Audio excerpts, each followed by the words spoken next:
जब अच्छा स्वास्थ्य नहीं मिलेगा, अस्पतालों में इलाज नहीं होगा, मशीनें नहीं होगी, टेस्ट नहीं होगा, डॉक्टर नहीं मिलेगा, नर्सें नहीं होंगी, डॉक्टर्स अवेलेबल नहीं होंगे, स्कूलों में अच्छी पढ़ाई नहीं होगी, आप स्कूल बंद करोगे तो फिर ऐसे में कैसे बदलाव हो जाएगा? आप तो लोग स्कूल नहीं बंद कर रहे, बच्चों का भविष्य बंद कर रहे हो। कौन सी भर्ती है जिसका पेपर लीक ना हो रहा हो? नीट का पेपर लीक हुआ है, एसएससी के पेपर का आप देख लो, कुअवस्थाएं हो गई हैं। और पुलिस की भर्ती का पेपर देख लो, अब तो सीबीएसई बोर्ड, यूपी बोर्ड तक के पेपर लीक हो रहे हैं। तो आप कौन सी सरकार चला रहे हो? ये गरीबों की, नौजवानों की सरकार है, या उनको जो है उनको नोचने वाली, उनको डराने धमकाने वाली सरकार है? आप तो स्वतः देख रहे हैं किस तरह हिंसा हो रही है, लोगों को मारा जा रहा है। मेरठ में राष्ट्रीय स्तर की एक खिलाड़ी जो 44 दिन तक, जिसकी डेड बॉडी जो है अनुष्का पाल की, नाले में पड़ी रही। कितनी अच्छी कानून व्यवस्था आपकी। आप तो कह रहे थे बेटी को अगर कोई वहां उठा के देगा तो हर चौराहे पे यमराज खड़ा है। गेरुआ वस्त्र पहन के, संतों का वस्त्र पहन के कोई संत नहीं होता है। संत के लिए कुछ मानक है, संत की भाषा है, संत के जो है कर्म।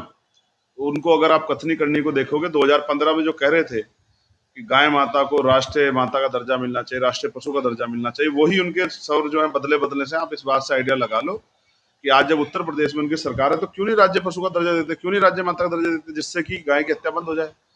तो आप तो गौ हत्या के जो है विरोध की सरकार बताते हो ना खुद को, गाय के नाम पर राजनीति करते हो, तो क्यों नहीं कर रहे हो?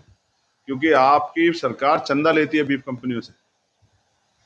गौ हत्या में इस सरकार में, केंद्र की सरकार, उत्तर प्रदेश सरकार में हम लोग बीफ एक्सपोर्ट में आगे बढ़े हैं, पीछे नहीं हटे हैं।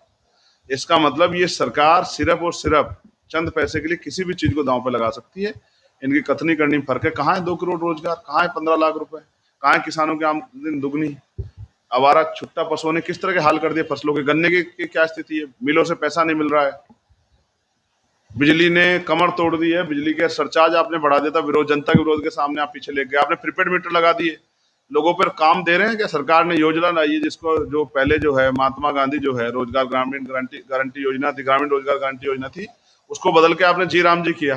125 दिन रोजगार, 250 दिन जो लोग काम नहीं करेंगे उनको बिजली कहाँ से मिलेगी? आप कह रहे हैं कि अगर रिचार्ज खत्म तो बिजली खत्म। अगर आज कोई काम पे गया, पैसे नहीं भेज पाया, तो उसकी बिजली कट जाएगी, तो उसके घर की रोशनी बुझाना चाहते हो आप? सारा कुछ प्राइवेट कंपनी को सौंपने वाली सरकार को जनता माफ नहीं करेगी। नौजवान बेरोजगार घूम रहा है और हिसाब लेगा चुनाव में के समय। नौजवान बटन दबाते हुए हिसाब लेगा, और इस बार बटन ये कह के दबाएगा कि भारतीय जनता पार्टी को सत्ता से उखाड़ के फेंगे। इसलिए सत्ता परिवर्तन यात्रा उत्तर प्रदेश में चल रही है। सर मेरा लास्ट सवाल है, 2027 में जो आपकी पार्टी है, आजाद समाज पार्टी, आप गठबंधन से लड़ेगी या आप अकेले ही चुनाव? आजाद समाज पार्टी नगीना मॉडल पे लड़ेगी। जैसे भारतीय जनता पार्टी गुजरात मॉडल पे लड़ी है, उस तरह से नगीना मॉडल पे आजाद समाज पार्टी लड़ेगी कि जहां सभी धर्मों का सम्मान है और सबको साथ लेके आगे जाए, जहां नौजवानों की, किसानों की, महिलाओं की सुनवाई होती है, जहां दफ्तरों को में गरीबों की सुनवाई के लिए अधिकारी समय पर मिलते हैं, जहां सब लोग मिलजुल के रहते हैं, जाति धर्म के आधार पर अन्याय नहीं होता। ऐसा मॉडल जो भारतीय जनता पार्टी को भी सबक सिखा सकता है और गरीबों की राजनीति को मजबूत कर सकता है। क्या इस बढ़ती महंगाई में कोई गरीब का बेटा आगे बढ़ सकता है? अब तो पत्रकार भी सुरक्षित नहीं। हम पत्रकारों के लिए भी पॉलिसी ला रहे हैं कि जो पत्रकार ग्रामीण पत्रकारिता करते हैं उनको वेतन भी देंगे और पेंशन भी देंगे और उनकी सुरक्षा सुनिश्चित करेंगे। ये नहीं कर सकती सरकार। ये तो अगर आप सच बोल दोगे, आप मेरे पक्ष की बात करोगे तो जज ठीक है, बहुत अच्छी बात है। आप मेरे खिलाफ जाओगे तो आप पे मुकदमा कर देंगे, आपकी गाड़ी तुड़वा देंगे, आपके हाथ पैर तुड़वा देंगे, आपकी हत्या करवा देंगे। सरकार है ये, तो राजा समझ बैठे अपने आप को। ये किसान मजदूर उखाड़ के फेंक देंगे इस राजा वाली सरकार को, आप याद रखना।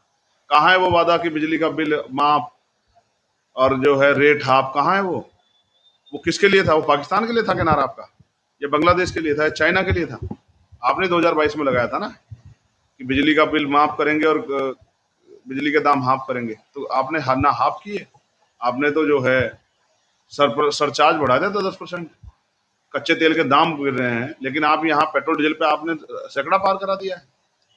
गैस पे आपने 1,000 रुपये बढ़ा दिया। आप तो ऐसा लग रहा है कि सरकार ने लुटेरे बैठ गए हों जो दोनों हाथ से लूटना चाहते हो। तो जनता उत्तर प्रदेश की मन बना चुकी है। बस जो बिखरा वोट है वो संगठित हो जाए, इसलिए यात्रा के जरिए लोगों तक मैसेज दे रहे हैं कि वो एकजुट होकर वोट करें और नगीना मॉडल जो है उसको अपनाएं, और फिर देखें किस तरह जुर्म, जाति, अन्याय और धर्म और जाति के नाम सताने वाली सरकार का की विदाई तय हो जाए।